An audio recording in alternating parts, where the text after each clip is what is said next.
शुभेंदु एक बुद्धू है और बुद्धू लोग दिन में सपना देखते हैं।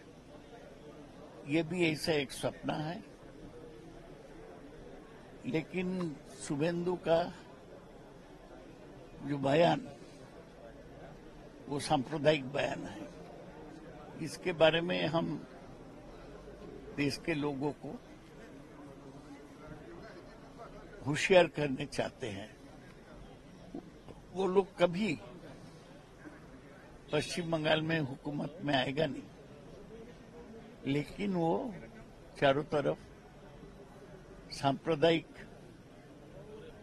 वातावरण बनाने का कोशिश करेगा। दादा बांग्ला में, हाँ, बांग्ला में बांग्ला में शुभेंदु একটা বোকা, ও দিবা স্বপ্ন দেখে।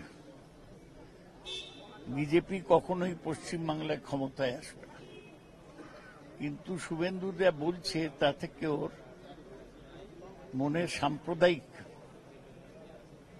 চিন্তাই প্রকাশ পাচ্ছে। আশা করি দেশের লোক এটাকে বুঝবেন এবং শুভেন্দুর রাজনীতিকে তারা ফিরিয়ে দেবেন, প্রত্যাখ্যান করবেন।